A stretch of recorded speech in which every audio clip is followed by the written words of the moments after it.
Good evening, and welcome to Having a Drink with Mink. I'm your host, Jason Mink. Thank you for joining me. Hey, can't have that. It's bad for you. How you doing this evening, folks? It's great to see you. I hope you're ready. I hope you have a nice beverage on hand. Before we begin, I'd just like to say hello to our new sponsor. That's Skrilla for Cribs. That's right. We had kind of a falling out with the tea and pop people. Less said about that, the better. But, very excited to say hello to our new sponsor. That's Skrilla for Cribs. You need money fast? Are you sick of staring at the four walls? They'll buy your damn house. That's right. They'll do it in 3 easy steps. You get the deets, you get paid, and you get... That's right. All reals. No cap. No questions asked. Dollar bill, y'all. That's Skrilla for Cribs. Check it out at the link below. All right. Let's get into it. What can I say? I'm excited. I hope you're excited. What do we have going on? Right off the bat, well, we usually begin these things, as of late, at any rate, with some action figure goodness. And you'll notice a few action figures in front of me right now.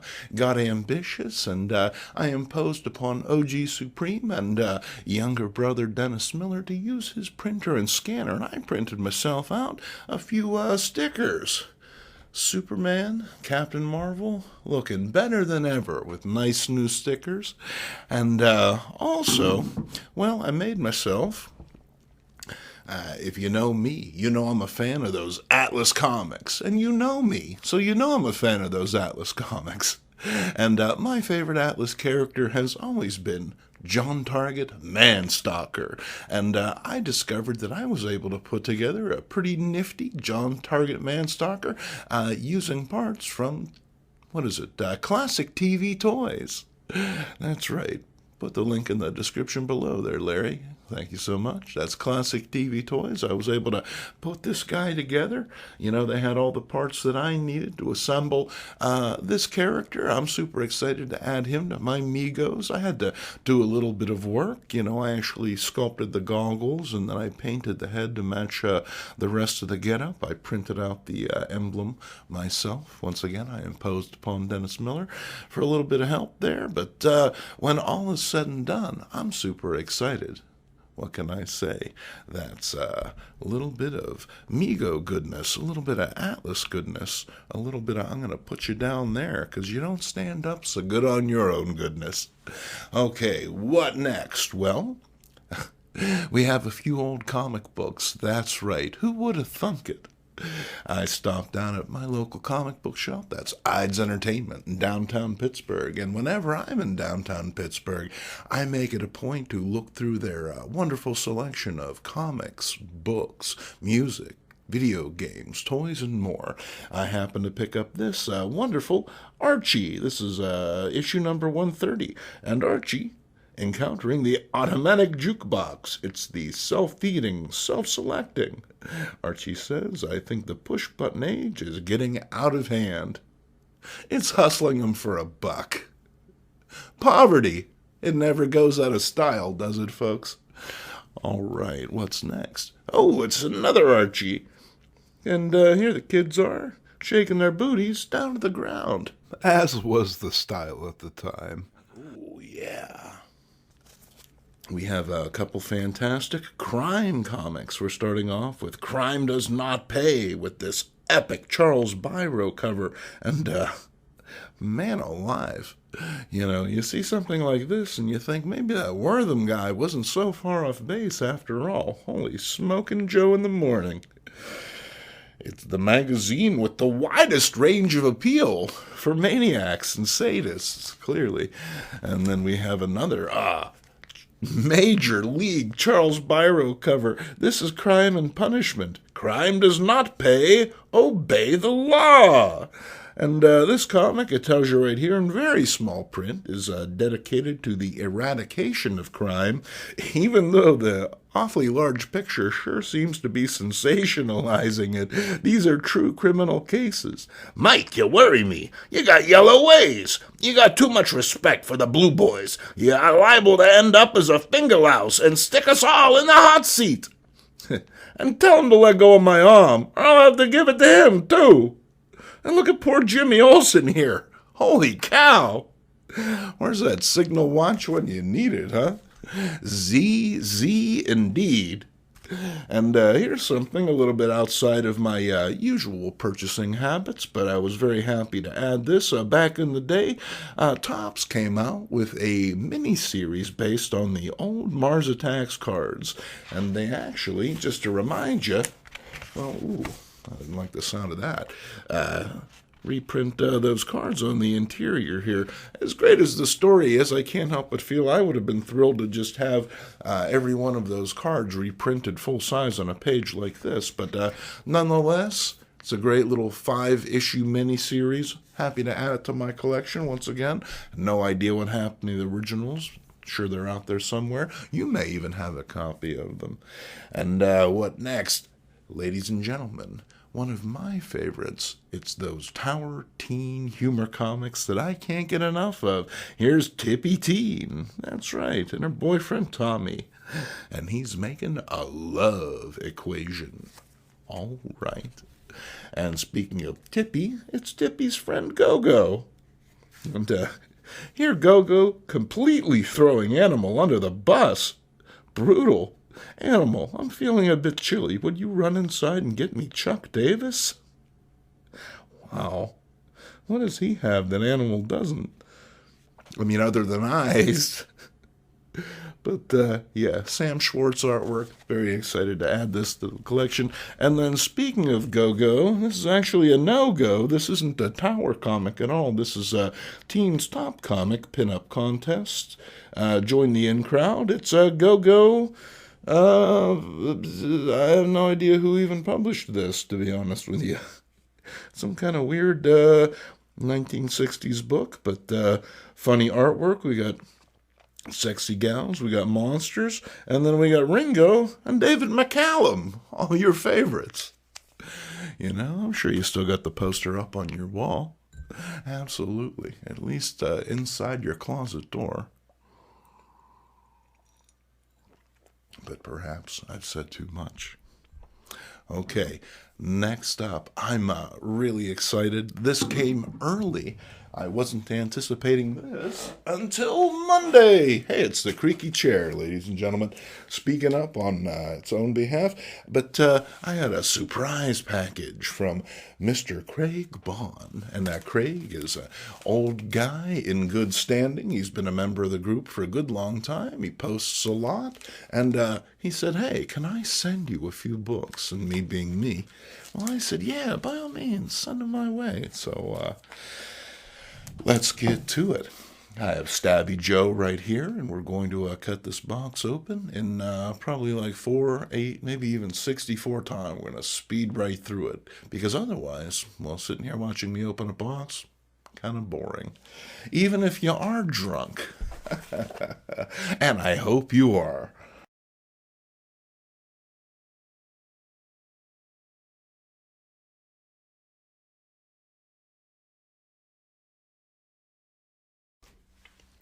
All right. So what's first? We have Captain Johnner and the Aliens. Wow. Never seen this before. Fear of the unknown spreads panic when the aliens make their first Earth landing. And you know it's a gold key. Okay, what next? Oops. Then we have this lovely Plop. That's right. Now, I find beater copies of these around all the time, but man alive, this is really, really good nick, as my folks across the pond say. That's fantastic. And we got this wonderful Wally Wood cover. Absolutely. You know that I love Plop. You know that I would be buried in a Plop t-shirt. Hope to make that happen someday. Not someday soon, but someday. Follow me, for I am the Phantom Stranger, and hey, I need this one. That's cool. And uh-oh. Hey, everyone's an Amigos these days, apparently.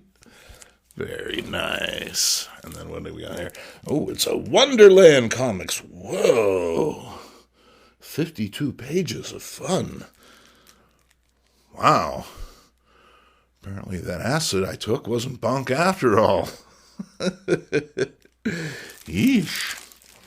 And then what do we got here? It's oh yeah, baby, more crime! It's Gangbusters! 52 big pages. I stole the world's biggest secret. You can't beat the law. Boy, they really run that into the ground, don't they?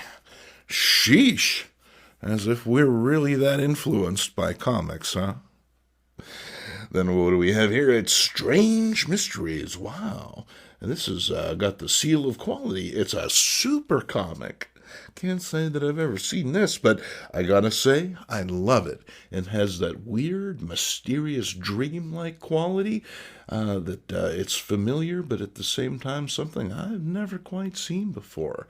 That is a wonderful looking cover. Very excited to check that out. Then what do we have here? It's Sad Sack and the Sarge. And oh man, sheesh, those government contracts are going awry. Then what do we have here? Oh, it's the Rawhide Kid. Don't miss the gunfight with Yerby's Yahoos. See the kid, more daring than ever. And someone got very daring with a ballpoint pen. Apparently, some future letterer in the works right there. Then we have, an issue of Clyde Crash Up.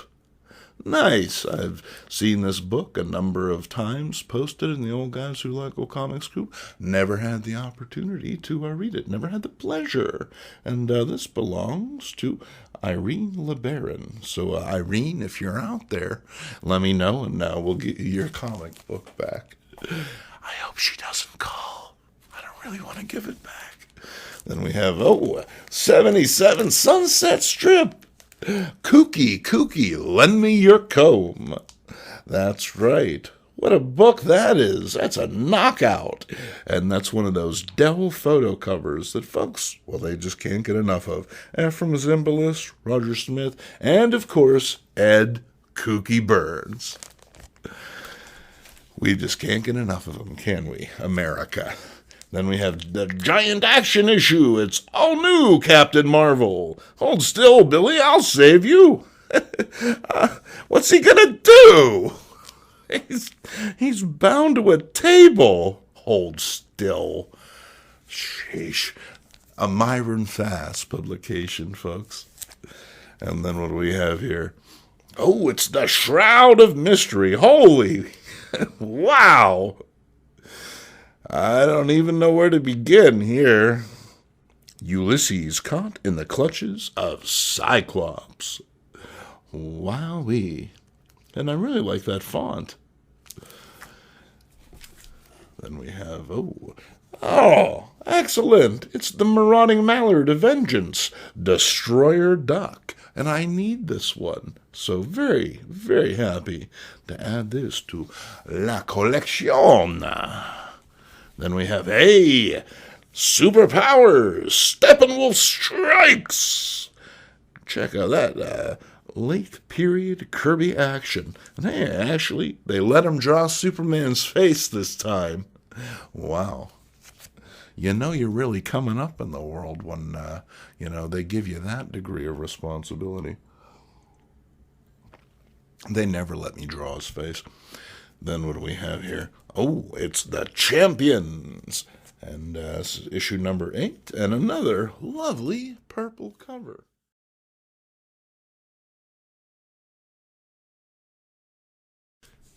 And then we have, Devil Dinosaur number 2. It's the second senses-shattering episode, because your senses weren't shattered enough the first time, by all means, come back for a second helping. In an age of monsters, he was the mightiest of all.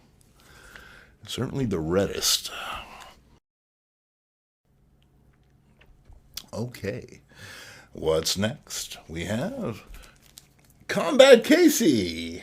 Sizzling action on blazing battlefields.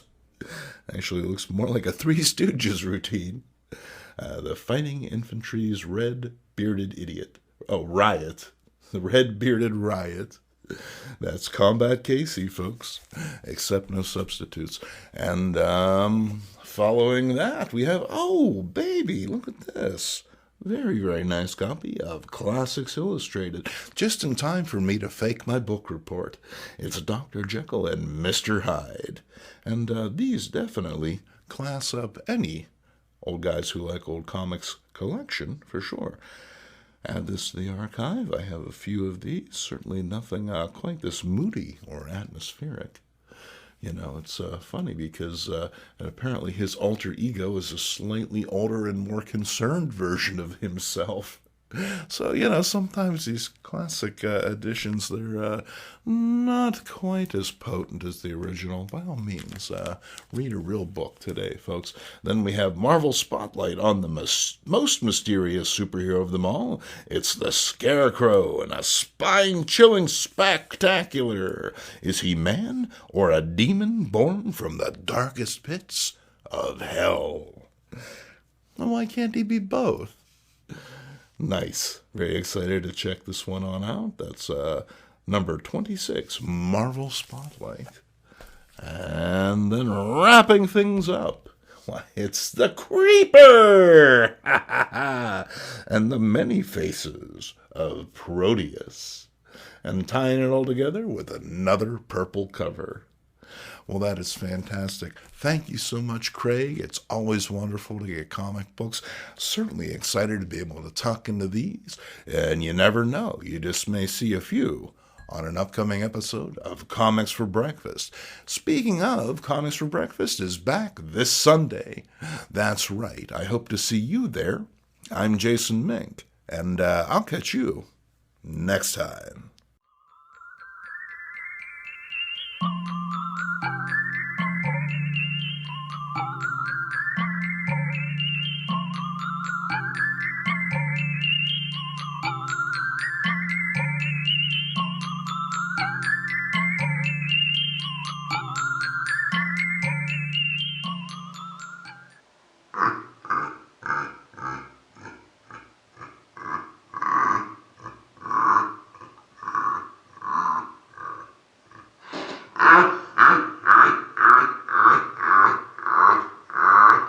you